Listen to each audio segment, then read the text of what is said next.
Good morning, dear student. Now we will continue this chapter. We have discussed the case study of Belgium. In that you have seen how the problem in Belgium was solved when they shared power. Let us discuss another example of Sri Lanka. It's our neighboring country, Sri Lanka. There were mainly two ethnic groups. One Sinhala and second one was Tamil. In Tamils also there were native Tamils and some were Indian Tamils. This is a composition, ethnic composition of Sri Lanka. You can see mainly जो Sinhalese थे they were Buddhist, ठीक है, and some Tamils were Hindus, some Tamils were Muslim, and some were Buddhist also.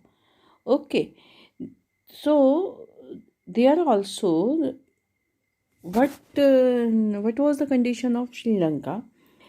Sinhalas were in majority, and after their independence, Sri Lanka adopted a series of measures which ensured Sinhalese supremacy over the Tamils.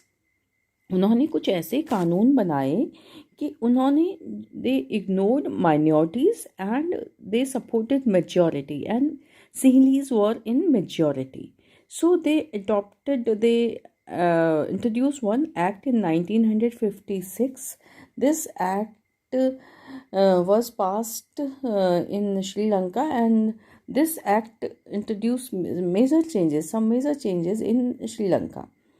Okay, अब क्या वो changes थे? Some changes are I have written here. Okay, like dominance of Sinhalese community due to majority. उन्होंने सीधे सीधे इसको majority दे दिया क्योंकि वो मेजॉरिटी में थे, इसलिए उन्होंने उनको डोमिनेंस दे दिया. और क्या किया? सिंहला को वहाँ का ऑफिशियल लैंग्वेज डिक्लेयर कर दिया. बोला Sinhala is official language of Sri Lanka. Then again what they have introduced, they have reserved post and provided reservation of Sinhalese in university and in government jobs. And finally they adopted Buddhism as a official religion of Sri Lanka. So this way they have given special benefits, special importance to majority group and ignored minority group. What does it mean? They did not share power among various social groups. What was the result? They said no to power sharing.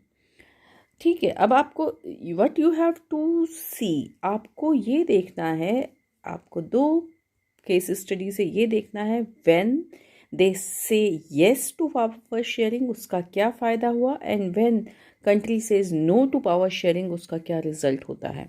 तो उसका जो result था वो ये था कि जो वहाँ माइनॉरिटी में तमिल्स थे they were unhappy because they were not able to get jobs and promotions. Initially they organized peaceful demonstrations. शुरू में उन्होंने पीसफुल डिमॉन्स्ट्रेशन किए अगेंस्ट दिस एक्ट. बट उसी समय जो सिंहलीज थे, जो मेजॉरिटी में थे, वो उन डिमॉन्स्ट्रेशन के अगेंस्ट आने लगे. एंड फाइनली क्या हुआ, ये जो अलग अलग सोशल ग्रुप्स थे उसमें रॉयट्स होने लगे, उनमें आपस में झगड़े होने लगे. और ना केवल वो छोटे मोटे क्लैशेस रहे, फाइनली पूरी हालत इतनी ख़राब हो गई कि जो श्रीलंका था उसमें सिविल वॉर हो गई. What is civil war? When we don't fight with some other country, when a war like condition occur within the country, country के अंदर ही जब वॉर जैसी सिचुएशंस क्रिएट हो जाती हैं, जब हम किसी दूसरे देश से वॉर नहीं कर रहे होते, इसको सिविल वॉर यानी कि गृह युद्ध कहा जाता है.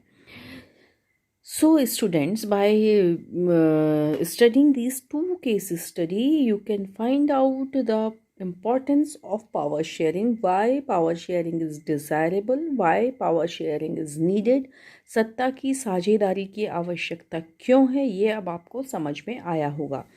सत्ता की साझेदारी, power sharing is essential to avoid civil wars. It is desirable to avoid conflict among the social groups.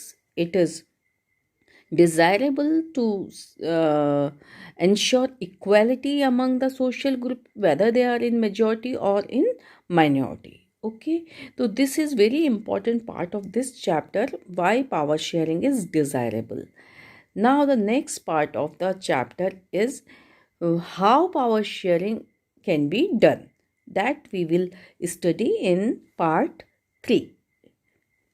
अब आप इसको एक बार अपना चैप्टर को रीड कीजिए, वीडियो एंड पीपीटी को देखिए और समझने की कोशिश कीजिए. You can search such example on net also. आपको और भी कई सारी कंट्रीज़ में ऐसे एग्जाम्पल्स मिल जाएंगे जहाँ पे पावर शेयरिंग के दोनों एंगल्स हमको दिखते हैं.